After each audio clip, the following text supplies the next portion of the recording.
Hello student, Naresh Kadam history classes and political में आपका स्वागत है। मैं आपसे पहले जो आपकी क्लासेज थी उसमें हिस्ट्री की क्लास दे रहा था।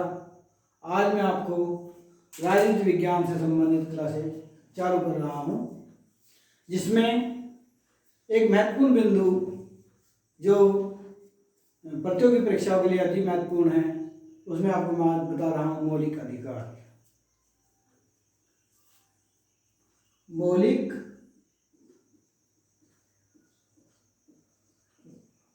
अधिकार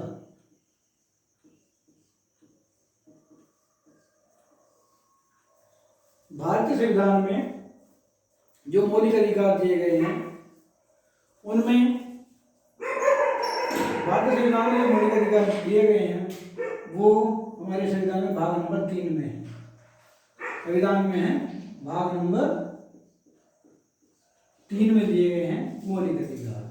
अगर कोई प्रश्न पूछा जाता है कि भारतीय संविधान में किस भाग में मौलिक अधिकारों का वर्णन किया गया है, तो उसका उत्तर होगा भाग नंबर 3। और ये दिए गए हैं संविधान के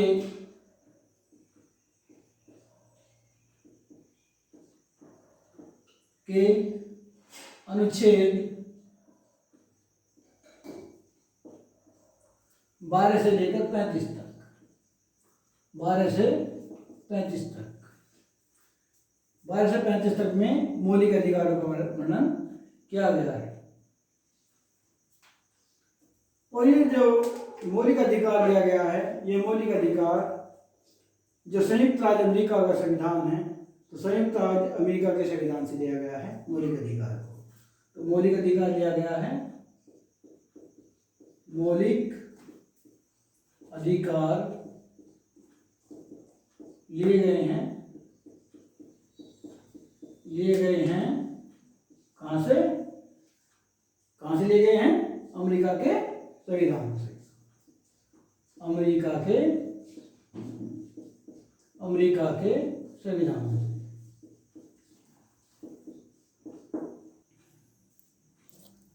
तो अमेरिका के संविधान से लिए गए हैं। तो जो हमारा भारतीय संविधान, जो मूल संविधान था, मूल संविधान में थे 7 मौलिक अधिकार। मूल संविधान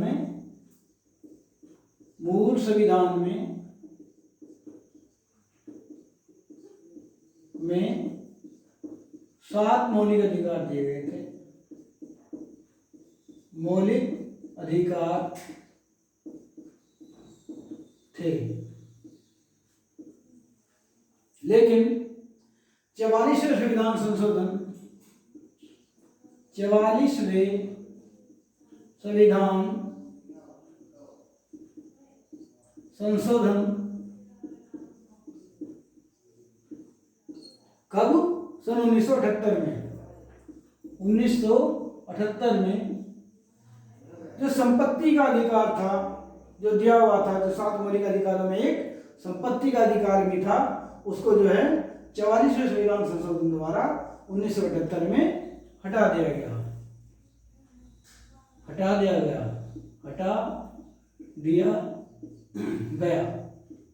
किसे हटा दिया गया?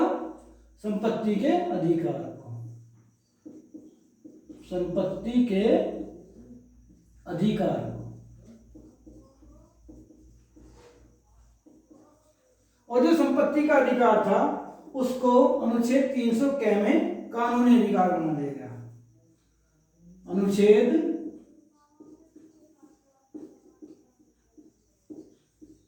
300 क में उसको डाल दिया और उसको बना दिया गया कानूनी अधिकार। कानूनी अधिकार। क्योंकि जो मौलिक अधिकार हैं तो स्वतः ही व्यक्ति को जन्म से प्राप्त हो जाते हैं। तो जो 7 मौलिक अधिकार थे, 7 में से एक को हटा दिया गया। और जो हटाया, कौन सा हटाया? संपत्ति का अधिकार। यानी 7 मौलिक अधिकार से बचकर कितने रह गए? कुल 6 मौलिक अधिकार रह गए। उन 6 मौलिक अधिकारों में एक समानता का अधिकार, समानता का अधिकार जिसका वर्णन दिया गया है अनुच्छेद 14 से लेकर 18 तक।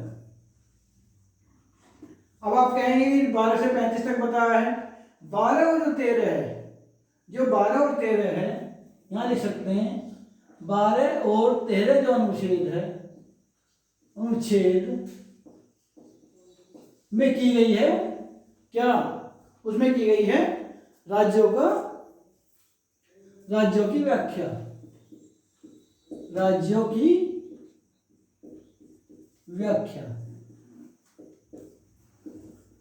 अनुच्छेद 12 और 13 में की गई है राज्यों की व्याख्या। और फिर अनुच्छेद 14 से प्रारंभ होते हैं तो समानता अधिकार है अनुच्छेद 14 से लेकर अनुच्छेद 18 तक। दूसरा है स्वतंत्रता का अधिकार, स्वतंत्रता का अधिकार। स्वतंत्रता का जो अधिकार है वो दिया गया अनुच्छेद 19 से लेकर अनुच्छेद 22 तक। अनुच्छेद 19 से अनुच्छेद 22 तक दिया गया है। जो तीसरे नंबर पर आता है वो आता है शोषण के विरुद्ध अधिकार। शोषण के विरुद्ध अधिकार।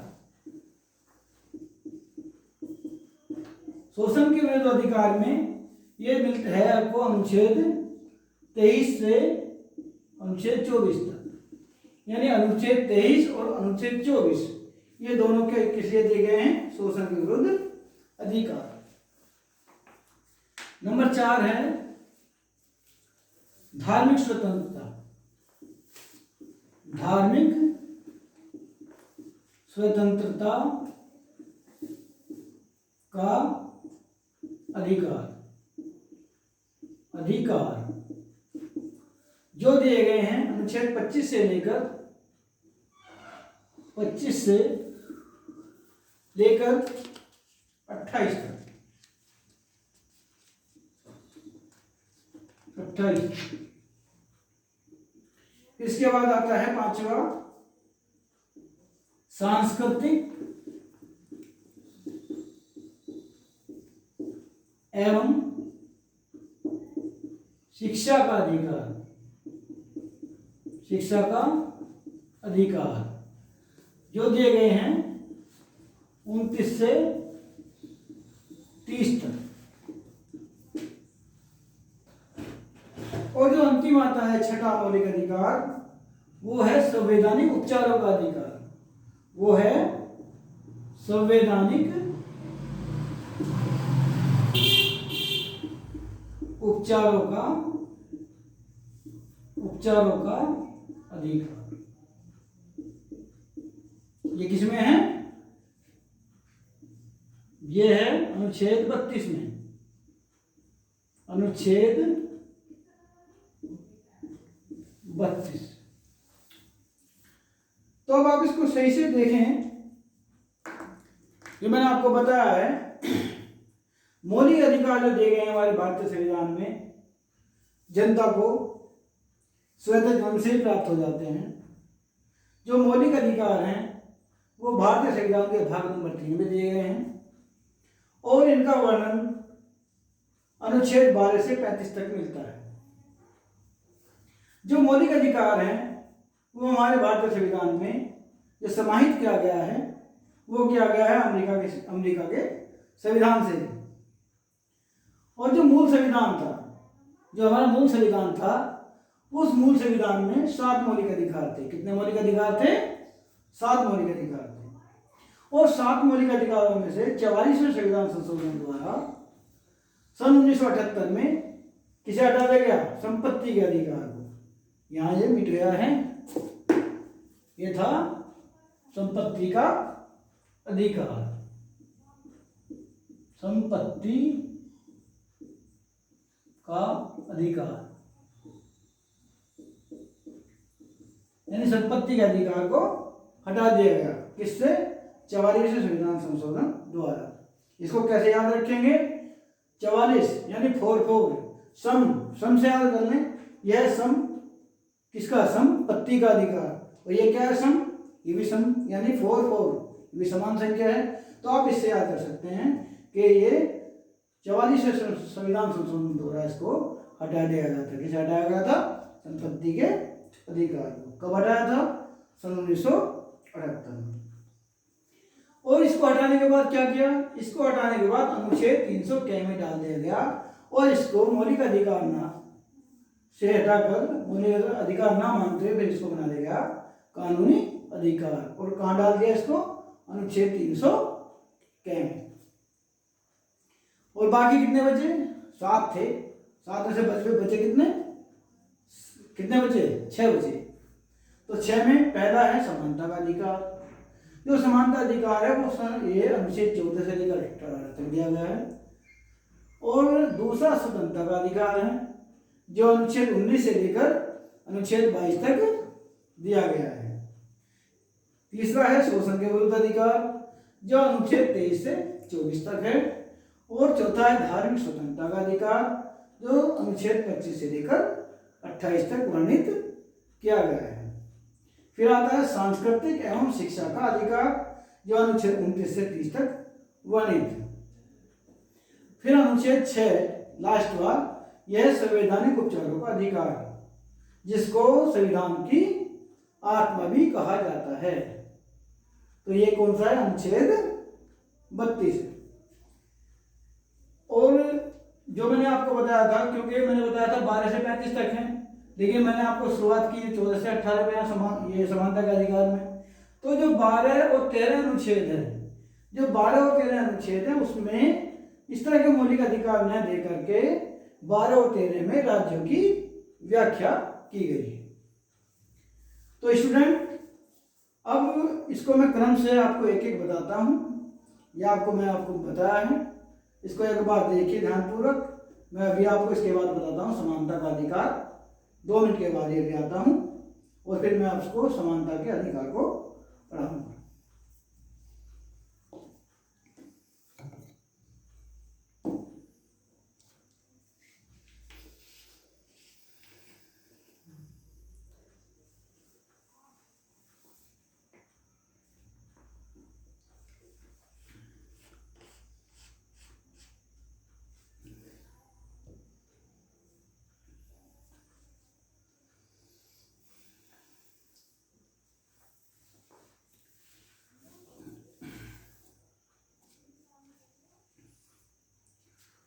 तो स्टूडेंट, आपने इनको देख लिया होगा।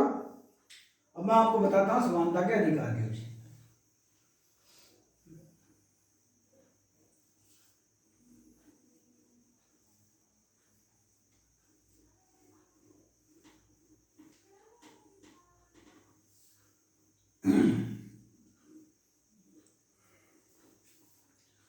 अब आपका पॉइंट आया समानता का अधिकार। यहां से लिख सकते हैं हम समानता का अधिकार।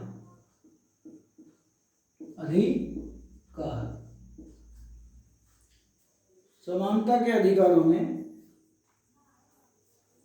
समानता का अधिकार दिया गया था अनुच्छेद 14 से लेकर 14 से 18 तक। ठीक। तो आप 14 से 18 तक में देखेंगे, 14 से 18 तक में देखेंगे, नंबर 1 अनुच्छेद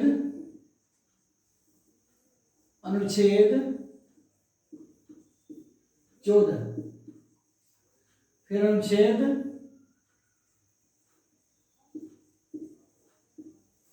15, फिर अनुच्छेद 16,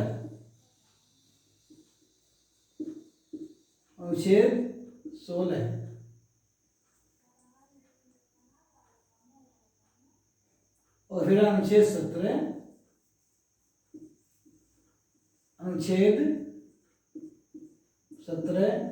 और फिर अनुच्छेद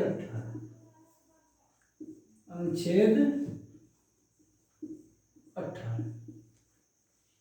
यानी अनुच्छेद 14, 15, 16, 17 और 18 में क्या क्या दिया गया है ये मैं आपको समझाऊंगा। समानता अधिकार कहां से कहां तक है? अनुच्छेद 14 से लेकर 18 तक है। तो इसमें अनुच्छेद 14 में क्या दिया गया है? 14 में दिया गया है कानून के समक्ष समानता। कानून के समक्ष समानता, यहां देख सकते हैं, विधि या कानून, कानून के समक्ष समानता।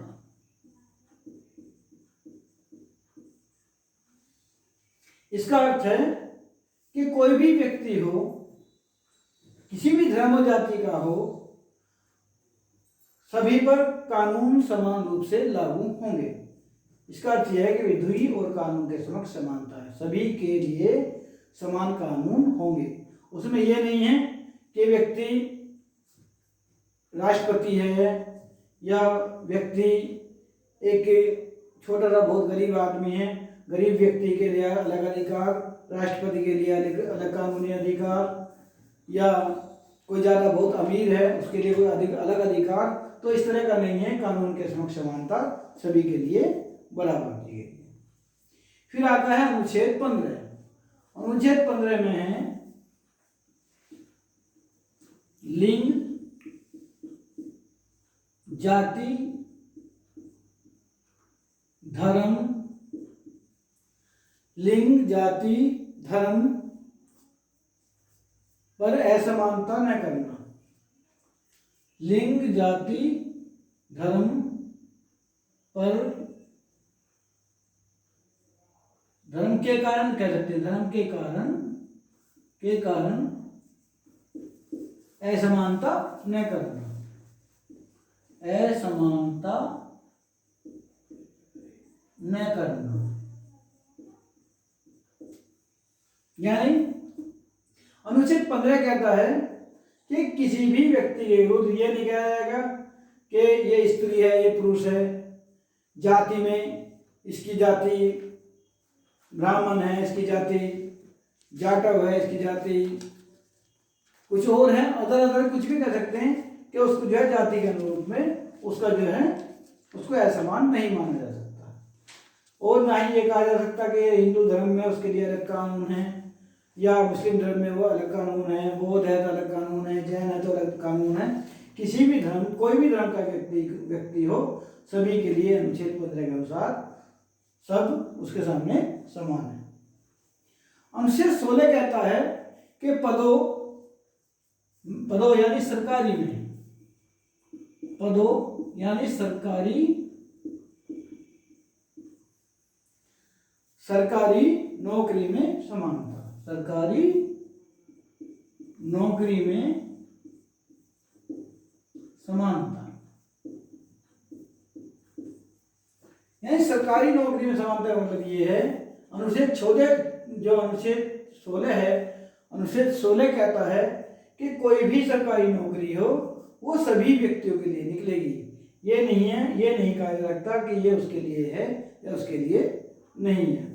बस थोड़ा सा एक डिफरेंस इसमें हल्का सा है कि जो अनुसूचित जाति जनजाति यानी SC ST और OBC, SC ST OBC इनके लिए थोड़ा इनमें अलग से प्रावधान दिया होता है।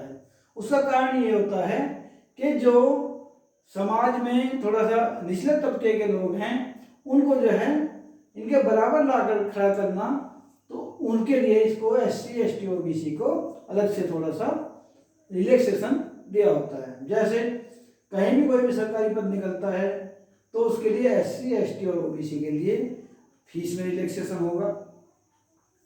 यानी जैसे इस अभी वो निकले हुए हैं हमारे CTET के फॉर्म निकले हुए हैं, तो CTET के फॉर्म में क्या है, जनरल की फीस है 1000 रुपये और SC ST OBC की है 500 रुपये, तो उसमें अंतर है। और इसी तरह से ही सरकारी नौकरियों में उम्र में भी 5 वर्ष का लाभ होता है। अगर कोई जनरल है, जनरल कैटेगरी से है, तो उसकी जो आयु होती है, मान लिया उसकी आयु किसी की 40 वर्ष है लास्ट, तो SC ST OBC के लिए 5 वर्ष की अलग से छूट होती है। किन्हीं किन्हीं में 3 वर्ष की मिलती है, लेकिन अधिकांश में 5 वर्ष की छूट होती है। यानी जनरल का व्यक्ति भरेगा 40 तक, तो SC/ST का व्यक्ति 45 वर्ष तक उस पद के लिए अपना फॉर्म भर सकता है।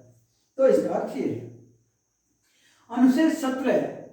अनुच्छेद 17 जो है बहुत ही महत्वपूर्ण अनुच्छेद है, और ये अनुच्छेद बार बार परीक्षाओं में पूछा भी जाता रहता है। यह है अस्पृश्यता का अंत। अस्पृश्यता का अंत। संविधान का अनुच्छेद 17 क्या कहता है कि किसी भी निम्न वर्ग के व्यक्ति हो, उससे जो है कोई भी उच्च वर्ग का व्यक्ति उससे अस्पृश्यता नहीं करेगा, या अस्पृश्यता यानी छुआछूत नहीं करेगा।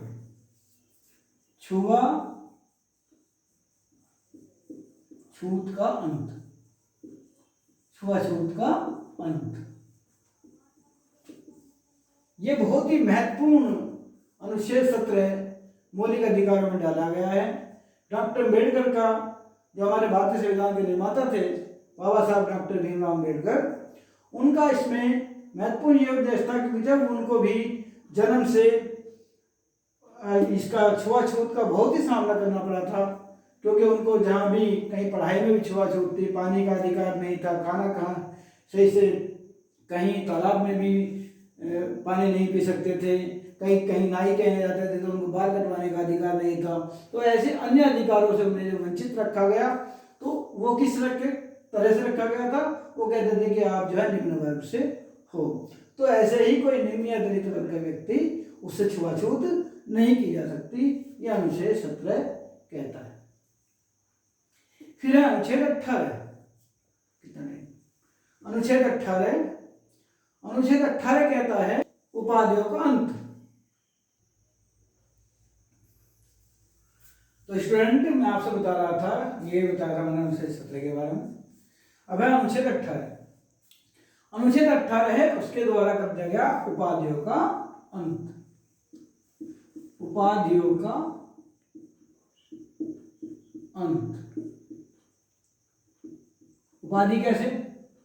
जिस तरह से जब अंग्रेजों का शासन था, तो जिन व्यक्तियों से वो खुश होते थे, उनको किसी को सर की उपाधि देती, किसी को नाइट की उपाधि दे देते थे, किसी को नाइट हुड की उपाधि दे देते थे।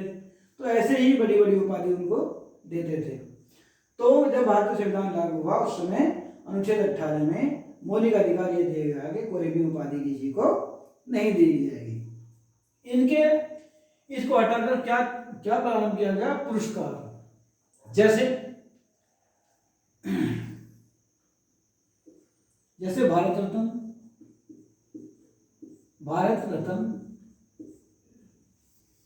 पद्मश्री,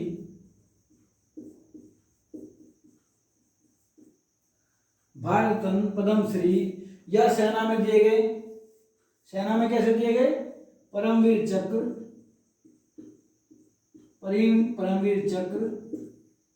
वीर चक्र आदि। यहां भी आदि लिख सकते हैं, और सेना में भी आदि लिख सकते हैं। तो ये आ गए पुरस्कारों में। तो उपाधि ना लेकर के उनको एक तरह के पुरस्कार दिए गए, जिससे व्यक्ति अच्छे कार्य करे और उनको जो है पुरस्कार मिल सके। तो स्टूडेंट, मैंने आपको बताया कि समानता का जो अधिकार है वो अनुच्छेद 14 से लेकर 18 तक दिया गया है। अनुच्छेद 14 हमें बताता है कि विधि और कानून के समक्ष समानता, यानी सभी लोग कानून के सामने समान है। अनुच्छेद 15 कहता है लिंग, जाति, धर्म के कारण असमानता न करना, यानी किसी भी व्यक्ति के विरुद्ध में लिंग और जाति या धर्म के कारण असमानता नहीं की जाएगी। अनुच्छेद 16 कहता है कि पदों यानी सरकारी नौकरी में समानता, यानी कोई भी सरकारी पद निकलेंगे वो सभी के लिए समान होंगे। बस थोड़ा केवल मैंने इसमें अंतर आपको बताया था, जो SC, ST और OBC है उनको थोड़ा सा रिलैक्सेशन दिया जाता है, जिससे वो भी समाज में उनको समानता लाने के लिए। अनुच्छेद 17 कहता है अस्पृश्यता का अंत। अस्पृश्यता का अंत का मतलब है यानी छुआछूत का अंत। तो अनुच्छेद 18 कहता है उपाधियों का अंत।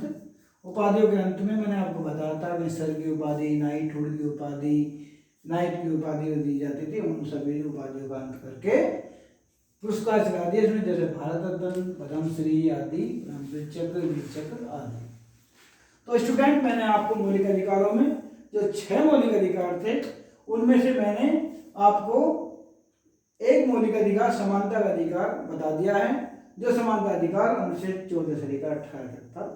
बाकी अभी 5 मौलिक अधिकार रहे, वो मैं तुम्हें अन्य वीडियो में आपको अच्छी तरह से पढ़ाऊंगा। तो आप उसको, इस वीडियो को बार बार अच्छी तरह से देखेंगे, आपको समझ में आएगा।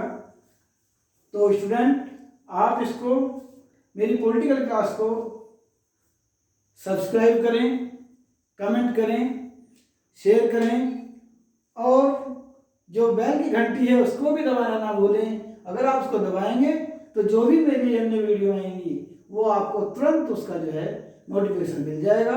धन्यवाद।